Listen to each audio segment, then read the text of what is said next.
On your marks, get set, buzz.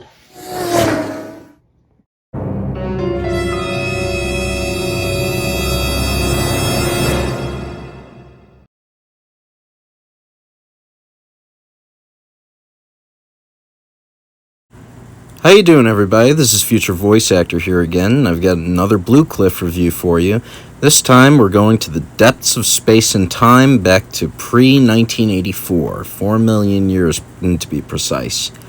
We're going to be doing a special review of the BUZZWORTHY Origin Bumblebee. Now, I bought this guy at Target. I don't know his availability now, but if you can find one and you can get it, by all means, I think that you should get it, and I'll tell you why during the review.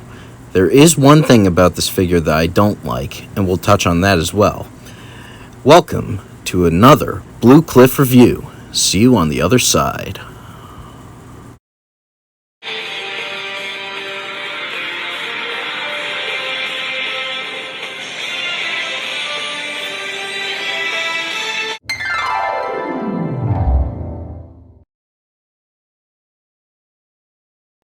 So taking a look at Cybertronian Bumblebee on his home planet of Cybertron 4 million years prior, you can see that he looks like he just stepped out of the VHS that you were watching.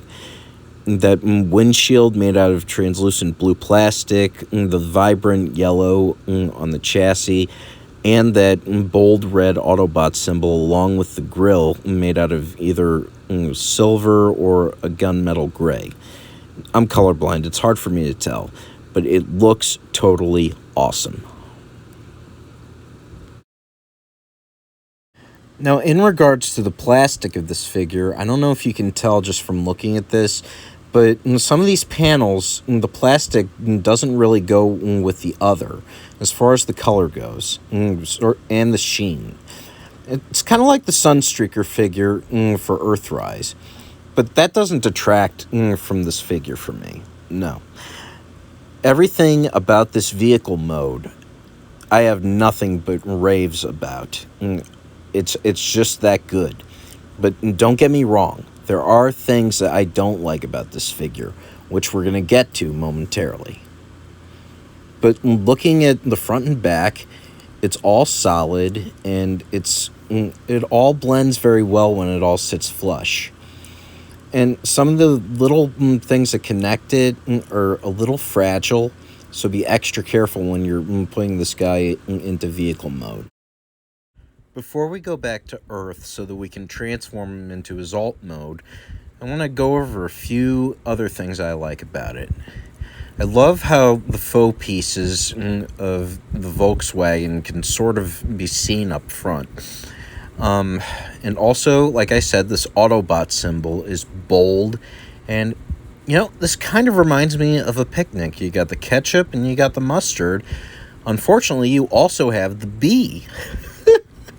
Yeah, I really did that. Now, let's go back to Earth and transform.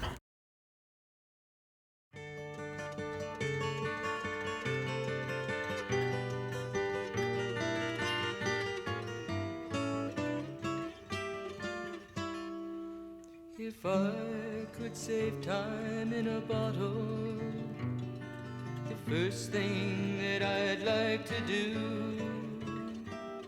is to save every day till eternity passes away, just to spend them with you.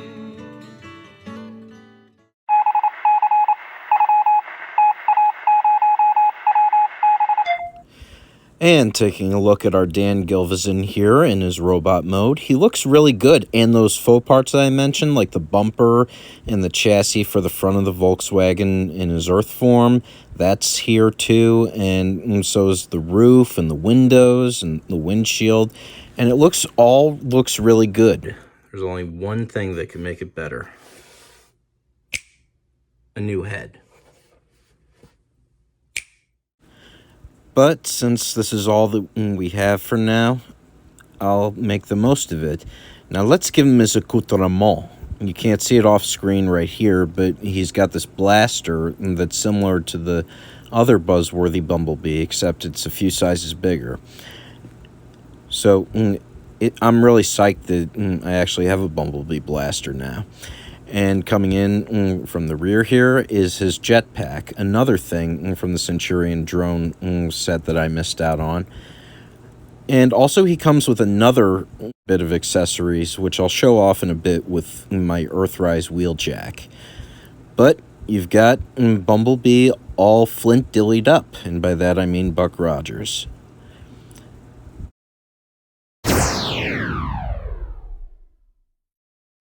Back on Earth for a size comparison, here we have Scatman Crothers, aka Jazz, a fellow agent of one of the Autobot moons. And I think they scale pretty good together. Jazz was always one of my favorite characters. One Decepticon down and a whole mess to go.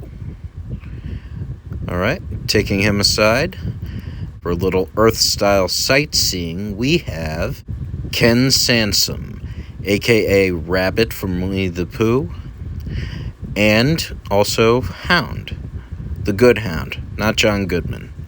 Like with Jazz, they scale pretty good together considering the different size classes. And coming in off of stage left, we have Corey Burton as 2005 Spite Witwicky.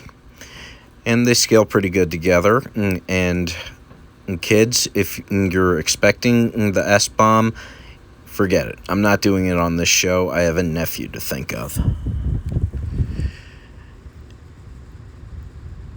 And to show off the next accessory that comes with the Bumblebee figure, those 5 energy conductors, we're going to need the other Autobot that was present in that scene, Christopher Collins, aka Wheeljack. Now, the rods that come with Bumblebee, they're not very handleable. Bumblebee can't hold them, and even the ones with the retractable hands like Optimus and Hot Rod, they're not able to hold them. But I came up with a simple solution for that. Just a couple of nylon ties, one around the 5 of them tightly, and the other one kind of like for Sideswipe's accessories. Now, Wheeljack can actually hold them like he did in the episode, even though they were put in his trunk before the Decepticon chase. Yeah, it's not the best solution, but it works, and it does bring out that scene. So, a couple of nylon ties will save you a little trouble. Here we are at Autobot City, where we're going to show Cliffjumper off with Bumblebee, and they scale pretty good. Now, one thing I found out once I got the Bumblebee figure was the jetpack. It won't fit a lot of other figures, but for the ones that are done from Cliffjumper's mold, it is a perfect fit. Like it was made for them. Here, let me demonstrate. I'm sure Bumblebee won't mind. Here, we take off Cliffjumper's backpack like so, and just put it to the side. Taking in the rocket pack, it goes right on, straight flush, perfectly. Taking into account the space for the wheels and everything, it's just like the Sideswipe lent it to him and it was a perfect fit. Same thing will work with Hubcap and Bug Bite and the other Bumblebee. Transporting into Autobot City, we've got Generation 1 Hubcap with the Cliffjumper mold, which, like I said, will accommodate the jetpack perfectly.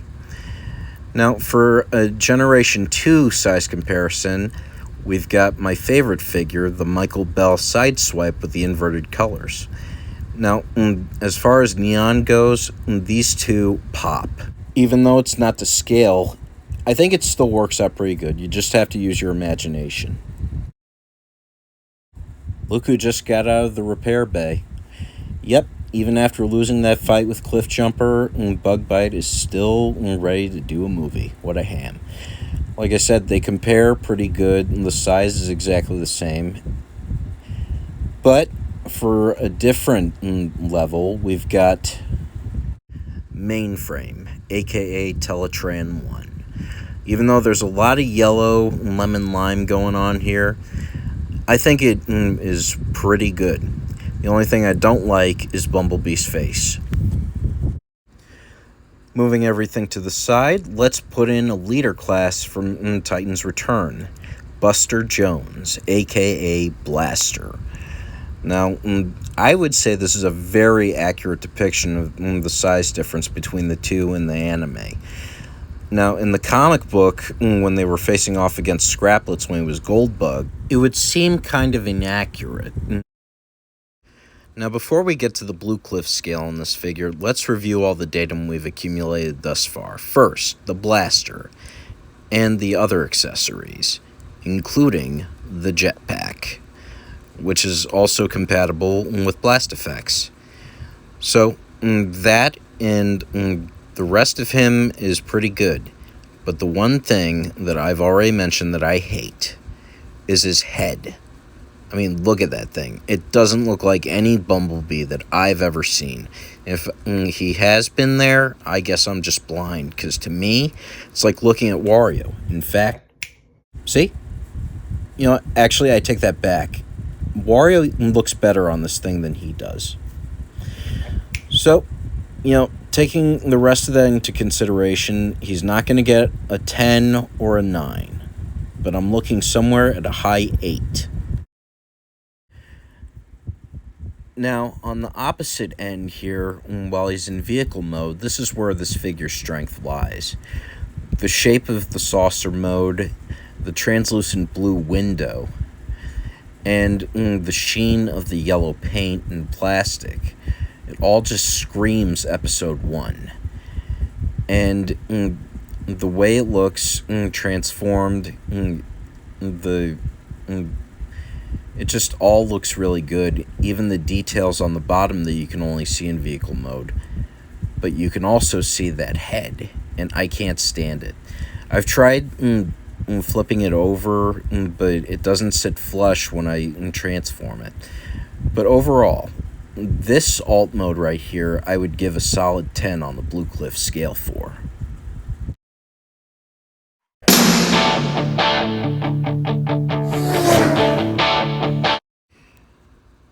Joining the little bug that could is Hubcap in vehicle mode and Cliff Jumper in vehicle mode. They all scale pretty good, considering that their Cybertronian forms are probably the same as Bumblebee's.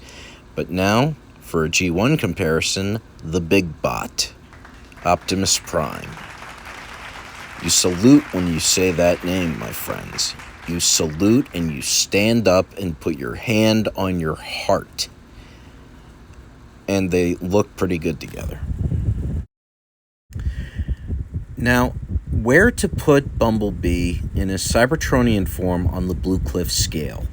Well, I'm sorry to say that it's not going to be a solid 10. If it was this mode by itself, it would be. But because of these things and that head of his, I have to dock 1.5 points from his overall score.